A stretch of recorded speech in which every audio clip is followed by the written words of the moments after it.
Boa noite a todos, que a graça, a paz, o amor de Deus esteja com você, também com a sua família. Abra comigo em Gênesis capítulo 1, nós faremos a leitura de todo o capítulo.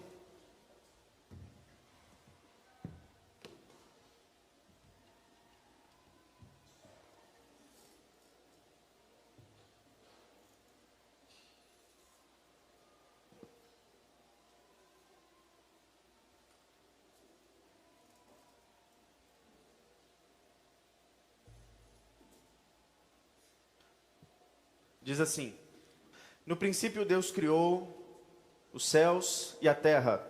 Era a terra sem forma e vazia, trevas cobriam a face do abismo, e o Espírito de Deus se movia sobre a face das águas.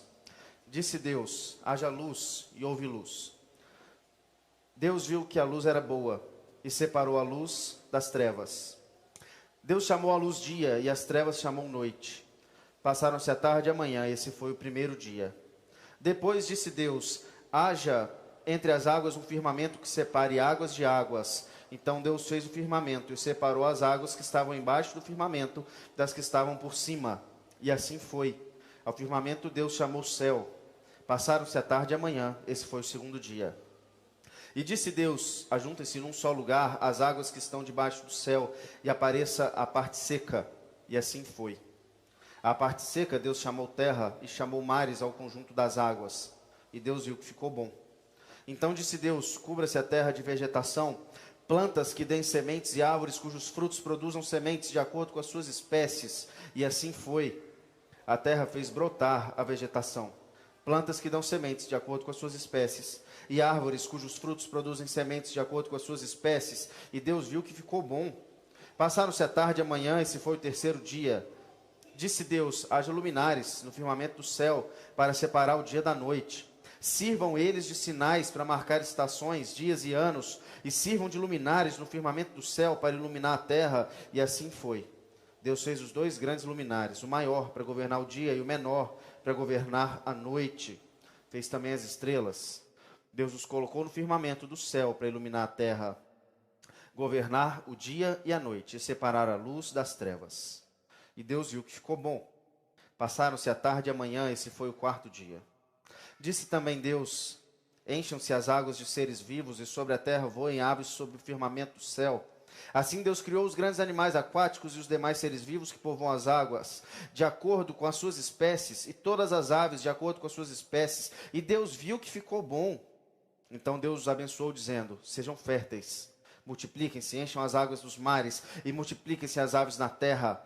Passaram-se a tarde e a manhã, esse foi o quinto dia. E disse Deus: produz a terra seres vivos de acordo com as suas espécies, rebanhos domésticos, animais selvagens e os demais seres vivos da terra, cada um de acordo com a sua espécie. E assim foi. Deus fez os animais selvagens de acordo com as suas espécies, os rebanhos domésticos de acordo com as suas espécies e os demais seres vivos de acordo com as suas espécies. E Deus viu que ficou bom. Então disse Deus: façamos o homem à nossa imagem, conforme a nossa semelhança. Domine ele sobre os peixes do mar, sobre as aves do céu, sobre os animais grandes de toda a terra, sobre todos os pequenos animais que se movem rente ao chão. Deus criou o homem à sua imagem, a imagem de Deus o criou. Homem e mulher os criou. Deus os abençoou e lhes disse: sejam férteis e multipliquem-se. Encham e subjuguem a terra. Dominem sobre os peixes do mar, sobre as aves do céu, sobre todos os animais que se movem pela terra. Disse Deus: eis que lhes dou todas as plantas que nascem em toda a terra e produzem sementes, e todas as árvores que dão frutos com sementes, elas servirão de alimento para vocês. E dou todos os vegetais como alimento a tudo o que tem em si fôlego de vida, a todos os grandes animais da terra, a todas as aves do céu e todas as criaturas que se movem rente ao chão. E assim foi. E Deus viu tudo o que havia feito, e tudo havia ficado muito bom. Passaram-se a tarde e a manhã. Esse foi o sexto dia. Vamos orar? Oramos a Ti, ó Deus, suplicando uma ação do Espírito Santo na nossa mente e no nosso coração, de redirecionamento da nossa alma, da nossa vida, ao Deus Criador do universo todo-poderoso. Que nossa mente seja nesse momento direcionada ao nosso Senhor, para que ouçamos apenas essa palavra de Deus, e que as vozes do nosso coração, as vozes do mundo, as vozes da preocupação, as vozes da aflição, sejam nesse momento silenciadas pelo poder do Espírito Santo de Deus, para que ouçamos a palavra do Senhor. Pedimos um milagre, ó Deus, o milagre da nossa vida concentrada na sua palavra. Domina, ó Deus, sobre o nosso coração arredio e nos transporta para próximos do trono da graça do Senhor. Molda a nossa vida. É o clamor da sua igreja, em nome de Jesus. Amém. O livro de Gênesis é um livro um tanto quanto controverso, eu confesso. Muita gente lê Gênesis, não compreende. Se é que alguém compreende, eu diria. Mas muitas pessoas leem e é difícil você alcançar toda a profundidade do que está escrito no livro de Gênesis.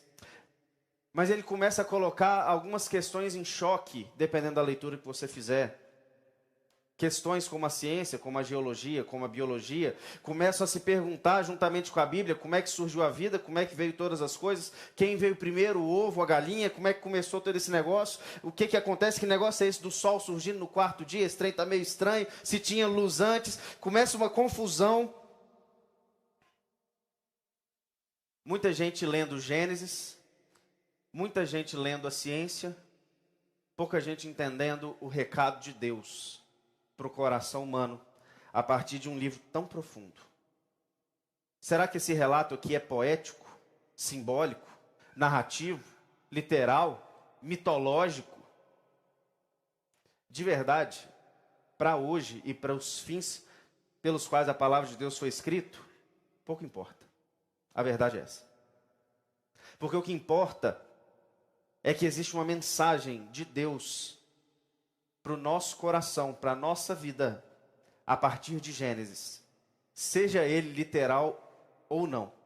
E se você acha que eu vou discutir isso hoje, você vai sair frustrado. Não é hoje o dia que eu vou discorrer sobre evolucionismo ou criacionismo aqui. Faremos isso um dia. Já avisei os jovens que em breve nós teremos um simpósio sobre o assunto. Eu estou bastante desejoso de falar sobre isso. Mas não é hoje.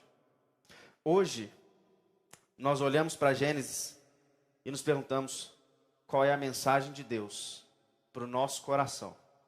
Porque isso realmente é o que importa. Existe uma mensagem, existe um Deus revelado a partir da criação, a partir daquilo que nós lemos.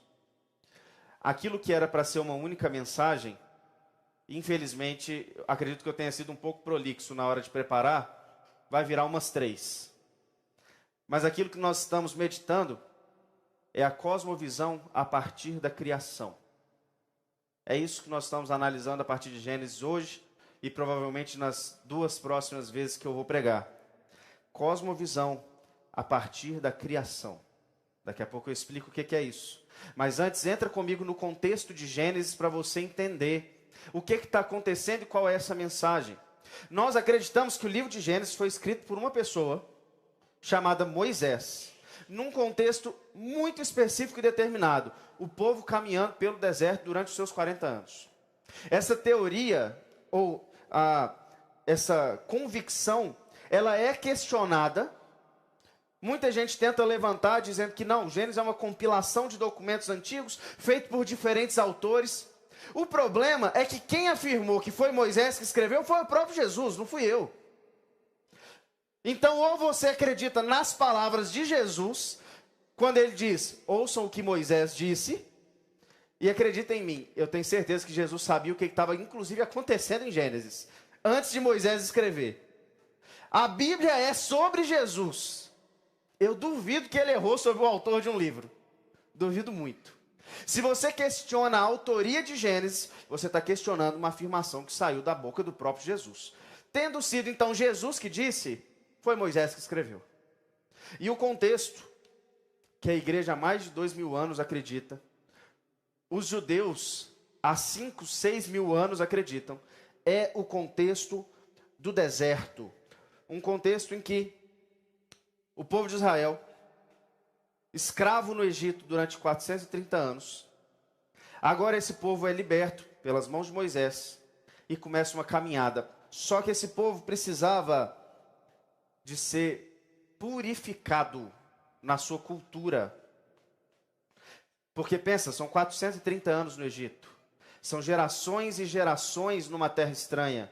Aquele povo que caminhava no deserto, o pai, o vô, bisavô, trisavô e mais alguns vôs para trás, nasceram no Egito, imersos na cultura do Egito. Era impossível que eles, durante esse tempo, eles não tiveram revelação da parte de Deus. Foram 430 anos ali com nenhum contato, a não ser as histórias passadas de pai para filho. É impossível que eles não tivessem misturado tais histórias àquilo que eles conheceram ali no Egito. É impossível que eles não olhassem o mundo com o olhar do Egito. E agora Deus precisa redirecionar esse povo para olhar o mundo com a lente de Deus. Eles precisam de uma purificação. E Moisés escreve então o livro de Gênesis. E consequentemente em seguida todos os primeiros 5 livros com uma reorientação de como que aquele povo deveria enxergar o mundo. O nome disso, segundo a filosofia, é cosmovisão. Cosmo é mundo e visão é visão mesmo. Cosmovisão significa a forma como você enxerga o mundo, a forma como você interpreta os fatos do mundo. A cosmovisão, ou seja, a visão que aquele povo tinha do mundo, era baseada no que eles aprenderam no Egito. Ou seja, como eles interpretam os fatos, baseado no que eles aprenderam. Todo mundo aqui tem uma visão de mundo. Se acontecer um terremoto hoje, como é que você interpreta isso? Leis puras da natureza ou Deus que mandou? Ou algum Deus ficou muito nervoso e fez um terremoto? Isso é uma cosmovisão. Se você ficar desempregado hoje, como você vai reagir? Sua cosmovisão vai determinar. Você enxerga o mundo com a presença de um Deus ou sem? Isso é uma cosmovisão. Todo mundo tem uma visão de mundo. Eles tinham uma visão do mundo. Só que eles tinham uma visão pagã do mundo. Apesar de conhecerem Deus, de ouvir falar, eles têm uma visão pagã, misturada com a visão do Egito, dos deuses, dos sacrifícios, da forma de lidar entre eles, da forma de lidar com Deus, tudo vai embora. E o fato é que a nossa sociedade, século 21, nós, em Uberlândia, nós vivemos numa cultura pagã. Embora pareça cristã, não parece? Tanta igreja espalhada por aqui, você fala, não é possível que essa cultura é pagã. Essa cultura é completamente paganizada. Não é à toa que muitos filósofos têm chamado essa era de pós-cristianismo. A era cristã, ela está passando, no sentido de cosmovisão predominante, ela está passando. Existe uma nova cosmovisão em ascensão. Em parte, ela é uma cosmovisão extremamente naturalista, sem Deus. Em outra parte, ela é altamente mística, com vários deuses ou tudo que você puder imaginar. Mas o cristianismo sendo colocado de lado. E tudo que não é cristianismo é paganismo. Sendo assim, se nós vivemos nessa sociedade, nós precisamos ler Gênesis e reorientar, conforme aquele povo precisou ser reorientado. Nossa visão acerca do mundo precisa ser reorientado segundo a palavra de Deus, e nada melhor do que começar com as regras do jogo. Gênesis 1 e Gênesis 2 é Deus jogando as regras do jogo. Como vocês enxergam o mundo? Gênesis 1 e Gênesis 2. Porque é um mundo ainda sem pecado. É um mundo do jeito que ele é, do jeito que ele era para ser. Essa é a vida que vocês deveriam viver. Essa é a forma que vocês deveriam enxergar o mundo. E a gente está enxergando distorcido. E o problema é que muitas vezes nós trazemos aquela cosmovisão que nós tínhamos antes da conversão para dentro da nossa conversão.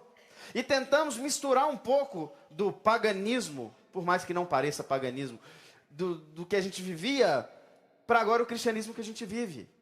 Precisamos de reorientação. Ou às vezes já crentes, a gente vai se levando pela visão de mundo, do mundo, e se perdendo. Precisamos de reorientação. Por isso que Gênesis é tão importante. E é por isso que eu não consegui fazer em uma mensagem só, porque é muita coisa para falar. Porque nós estamos vendo uma cosmovisão muito, mas muito distorcida. E aí eu olho então para Gênesis, um texto que começa de uma forma muito mais profunda do que eu poderia explorar em muitos sermões. Mas a primeira frase, no princípio, Deus criou os céus e a terra. É uma das frases mais profundas da palavra de Deus. Você sabe como que começa a construção de qualquer cosmovisão pagã? Começa com uma coisa chamada teogonia. Teo vem de Deus. Gonia, geração. O início, o surgimento, o nascimento, a geração de um Deus. Assim começa a construção de uma teologia pagã. Você pode ler a teologia dos sumérios, dos egípcios, onde eles estavam imersos, ou de qualquer dos babilônicos, qualquer teologia antiga que você vai ler, os gregos, começa com, como é que esse Deus nasceu? Foi um choque entre deuses maiores gerando deuses menores, ou semideuses? Foi algum tipo de explosão e aí um Deus nasceu? A teogonia, o início de tudo começa com como esse Deus nasceu. Só que um Deus que tem uma história de teogonia, um Deus que tem uma história de nascimento, é um Deus que nasce com as mesmas limitações dos homens.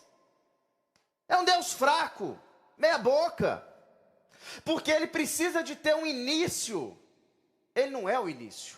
Ele vem então com as fraquezas humanas, com as limitações humanas e com os desejos humanos. Por isso que eles precisam tanto de sacrifício, porque é igual eu e você.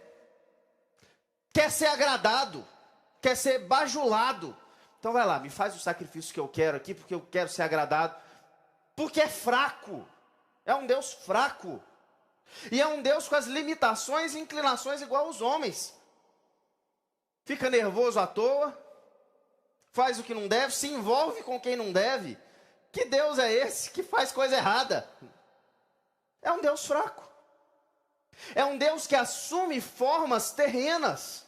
Nós vimos, acredito que no domingo passado, ou retrasado, que eu preguei sobre a praga do Egito, a 7ª praga. Os deuses egípcios têm forma da natureza. Rã, mosca, terra, sol. Por quê?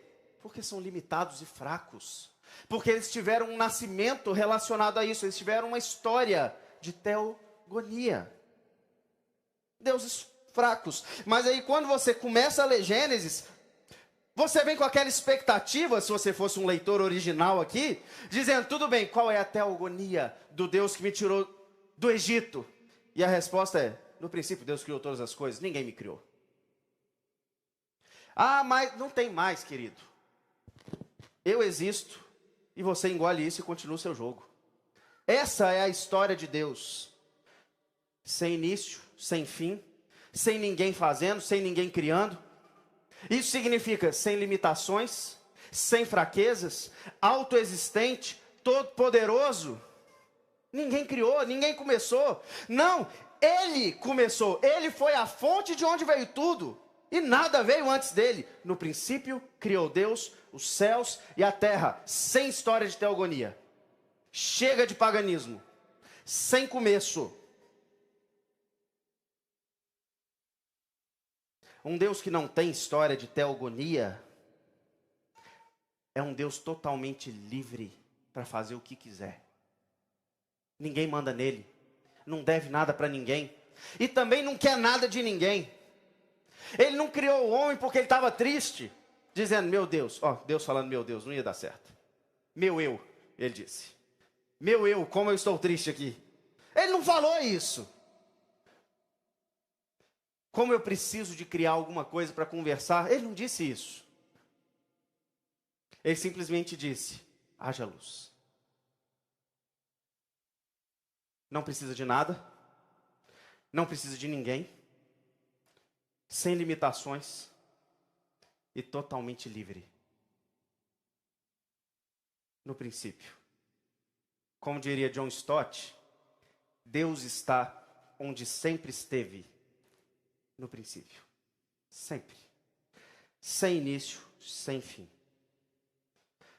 E eu disse que nós vivemos numa cultura de cosmovisão pagã.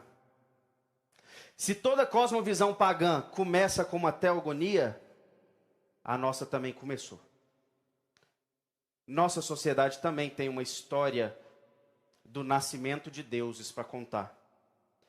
Só que talvez pela primeira vez na história, foi a história reversa. Quando nós lemos a sociedade em que a gente vive, nós não vemos a história do nascimento de Deus. Nós vemos a história do aborto de Deus. Não é Deus nascendo, é Deus sendo abortado.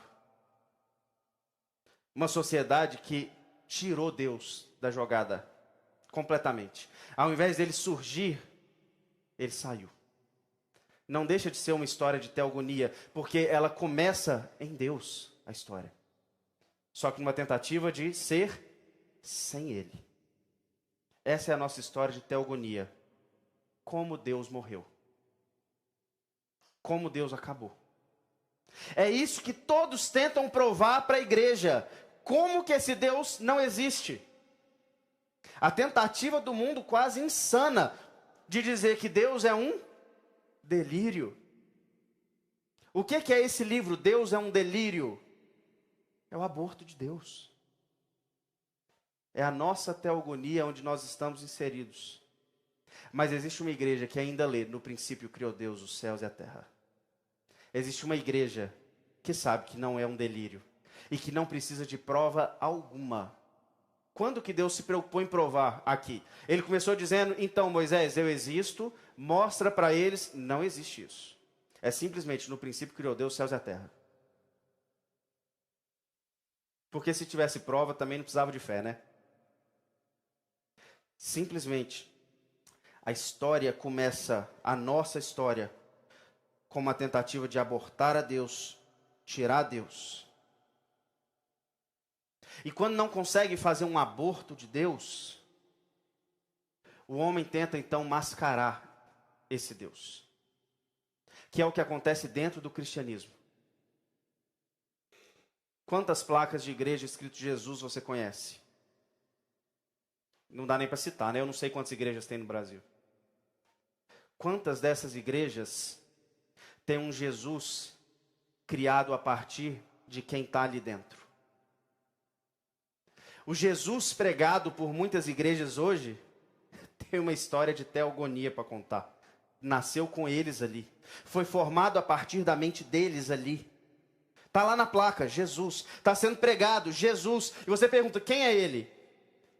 Um Jesus feito à minha imagem e à minha semelhança. E se esse Jesus tem uma história de teogonia, o que ele é? Fraco, limitado. E principalmente, ele é meu servo. Os deuses da antiguidade, nas suas histórias de teogonias, eram servos dos homens. E existe um Jesus sendo pregado hoje, como servo dos homens. E ele não é servo de ninguém. Porque o apóstolo João, quando foi começar a descrever quem ele era, como é que ele começa? No princípio. Não vem me falar que ele começou em alguma coisa não, querido. No princípio, ele estava lá, juntamente com esse Deus. É assim que João começa. Para quebrar qualquer expectativa de um Jesus feito à nossa imagem e semelhança, servo nosso, limitado ou fraco, de jeito nenhum. O mesmo Deus da criação. No princípio era o Verbo, e o Verbo estava com Deus, e o Verbo era Deus. Sem discussão quanto a isso. Enquanto uma parte do mundo se volta numa tentativa de um aborto de Deus, uma outra parte numa tentativa desesperada de algum tipo de espiritualidade, tenta domesticar Jesus. Mas eu queria que quando você lesse no princípio, você se fizesse uma pergunta. Quem é o domesticado aqui? Quem foi domado aqui? Você ou Jesus? Quem é que estava no princípio? Você ou Jesus? Quem foi criado? Você ou Jesus? Porque existe uma possibilidade de você estar sentado aqui hoje e você ter um Jesus criado à sua imagem e à sua semelhança. Um Jesus que você tem uma história de teogonia para contar. Uma história de surgimento. porque ele surgiu da sua mente, surgiu dos desejos do seu coração. Ele é servo dos seus desejos, e quando ele não faz aquilo que você quer, você fica frustrado, porque ele é um Deus formado à sua imagem e à sua semelhança. Quem está no princípio? Você ou Jesus? Porque não tem como estar os dois. Um dos dois tem que ter uma história de gênese, de começo. E eu acho que é você. Eu acho que não é Jesus. Quando você lê essas palavras, dizendo, no princípio, submeta-se a esse Deus. Coloque sua vida inteira debaixo do governo e dos propósitos e dos desejos do Deus que é a origem de tudo. Se você tem criado deuses à sua imagem, deuses conforme a sua semelhança, hoje é o dia de arrependimento, de sair do trono e dizer a Jesus, eu sei quem está na origem e não sou eu. Hoje é o dia de parar de tentar domesticar Jesus e começar a ser dominado por Ele, que está na origem de todas as coisas. Não é amanhã, é hoje. O dia de ouvir o Deus no princípio e deixar Ele lá, no princípio. E você sair do trono e submeter esse Deus. Hoje é o dia de arrependimento, de ter criado falsos deuses e tentar domesticar Jesus. Chega de teogonias.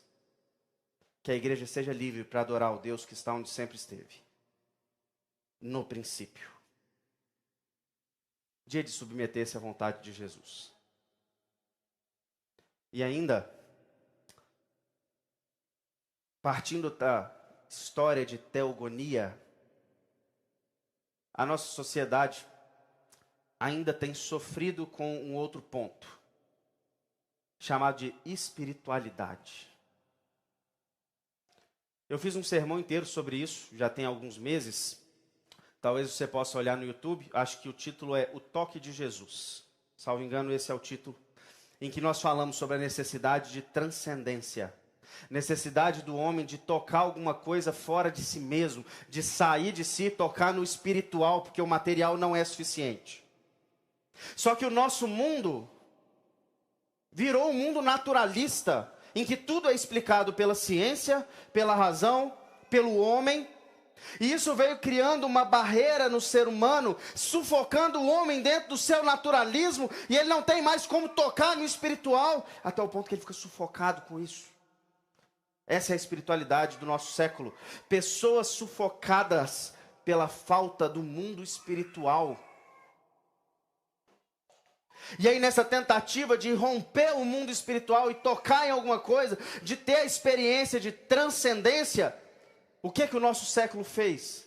Começou a buscar todo tipo de espiritualidade esquisita que você possa imaginar. Você não faz ideia de quantas pessoas na nossa sociedade do Brasil têm procurado religiões orientais.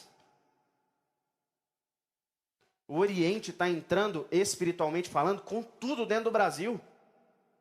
Às vezes de uma forma simples, como yoga, só meditação. Yoga nunca foi só meditação. Yoga é um equilíbrio espiritual dentro de você, coisa lá do Oriente. Não é só meditação. Às vezes de formas mais agressivas, como você realmente aderir a uma religião oriental, entre outras. Pessoas buscando as religiões de matriz africana, Umbanda, Quimbanda e tudo mais. Pessoas buscando no ocultismo. Pessoas buscando no espiritismo. Para não dizer pessoas buscando no satanismo. Em tudo, numa busca desesperada pelo quê? Espiritualidade. Por quê? Porque quando Deus criou, Ele colocou essa necessidade como uma necessidade humana. Não é à toa que Eclesiastes diz que Deus colocou no coração do homem a eternidade. O homem foi criado para um relacionamento com Deus. No texto que nós lemos, nós vemos Deus conversando com o ser humano. Precisava? Não precisava, podia ter criado e deixado lá. Mas Ele tem o desejo da conversa. Se você vai mais para frente, nos capítulos 2 e 3, Deus vinha na viração do dia conversar com esse homem. bater papo com Ele, conversar, justamente porque essa é a necessidade maior da alma humana. O toque de Deus, a conversa com Deus, a transcendência no mundo espiritual, sair do mundo físico e dizer: estou no reino de Deus, estou conversando com o meu Deus. O homem fica sufocado quando ele não tem isso. E tiraram isso dele quando abortaram o Deus. Por isso que invadiu esse tanto de religião dentro da nossa sociedade, numa busca insana pela espiritualidade.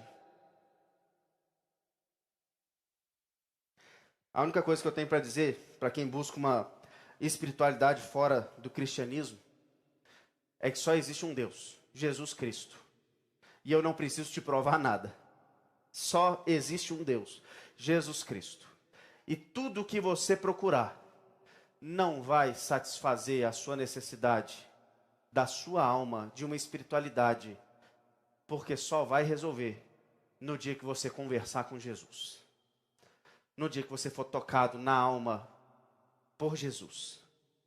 Nada vai resolver, nenhuma busca espiritual. Mas eu vou dizer uma coisa para os irmãos. Eu me preocupo muito menos com essa espiritualidade distorcida da nossa época, porque isso aí o Espírito Santo vai lá e resolve, quando a gente prega o Evangelho. Eu ando muito mais preocupado com a distorção das igrejas evangélicas em relação a isso. E especialmente as igrejas reformadas. Se é uma necessidade nossa falar com Deus, estar com Deus, a pergunta é por que a gente faz isso tão pouco? Por que a gente faz isso tão pouco? A nossa geração não sabe mais o que é jejum. Nossos jovens não fazem ideia do que é jejum. Talvez você já tenha ouvido histórias dos seus avós jejuando por dias. Pergunta para os jovens da nossa igreja, quem já jejuou por horas? Nossos jovens não sabem mais o que é jejum. Nossa geração, jovens e nós, mais velhos, sabe às vezes que precisa mortificar a carne e não sabe como. Sempre está escrito na palavra de Deus o como. Mas não tem a experiência de mortificar a carne com algo que Deus deixou tão claro. As horas de oração, os momentos de oração, transformados num livro de devocional, Café com Deus Pai. Que coisa absurda! Qual foi a última vez que você tirou um período de oração tão profundo, a ponto de dizer que sua alma foi realmente tocada por Jesus? Não, você acorda e fala: Deus, obrigado pela noite, me abençoe nesse dia. Chega na hora do almoço, obrigado pela comida. E no fim do dia, obrigado pelo dia, e dorme. Não sabe o que é passar 30 minutos orando, 1 hora ou horas. Não sabe o que é se retirar para a oração. Qual foi a última vez que você deixou o seu espaço tranquilo, saiu dessa zona de conforto, para poder realmente numa reclusão de oração, que seja no seu quarto, na igreja, no monte, na casa, onde você quiser, mas que você se retirou e falou assim: agora eu vou orar. Eu quero ver quem aqui tem coragem de me falar que fez isso esse ano. De falar: eu passei uma manhã inteira em oração. Mas a alma precisa encontrar com Deus. E não está encontrando, porque criou algo mecânico de orar 2, 3 vezes por dia, em 2 minutos, e acha que está encontrando com Deus. A nossa geração esqueceu como que encontra com Deus na viração do dia. Nós estamos tão distante dos reformados do passado, que vocês não fazem ideia. Na hora que você lê John Owen, Jonathan Edwards, John Bunyan, Você fica com vergonha. Charles Spurgeon, você fica com vergonha. Sabe por quê? Na hora que eu falo isso que eu estou falando, sabe o que as pessoas me falam? Isso é coisa de pentecostal. Dá vontade de tacar uma pedra num cidadão desse. A minha alma precisa do encontro com Deus vivo. E não é uma oração que eu não estou nem pensando nela que vai me dar isso. Como é que a nossa geração está lendo a Bíblia? Plano de leitura anual. 3 capítulos por dia. Em um ano eu li a Bíblia inteira. E perguntei o que Deus falou com você. Mandou eu mudar. Mandou eu mudar umas coisinhas aqui. Porque você lê mecânico.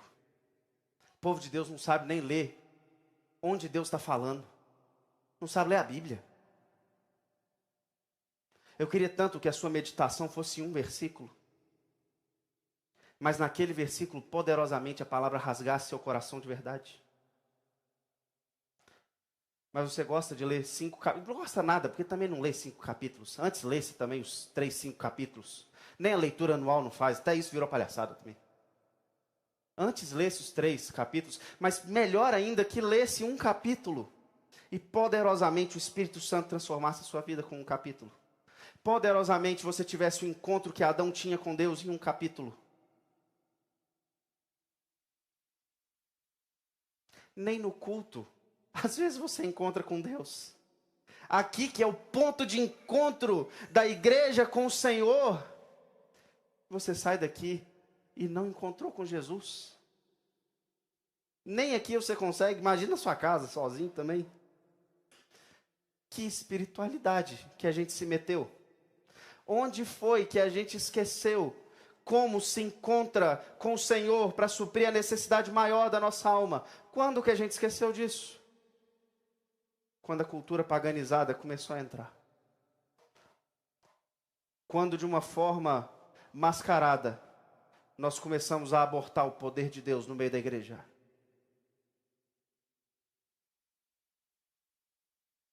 Deus ainda quer se encontrar com essa igreja. Deus ainda quer se encontrar com essa igreja. Deus ainda está no princípio, meu querido. Jesus ainda está no princípio. Jesus ainda passeia pelo seu jardim, a igreja, para se encontrar com você. Ainda passeia nos seus momentos de oração. Quem não está enxergando você, Ele é você. Porque Jesus ainda está lá, onde sempre esteve, no princípio e no jardim. Que o Senhor transforme a espiritualidade e a nossa visão de mundo. Porque essa é a forma que nós enxergamos o mundo. Como um Deus que quer falar comigo. Como um Deus sem princípio, sem fim, autossuficiente e todo-poderoso. Que o Senhor nos abençoe. Nós vamos cantar um louvor.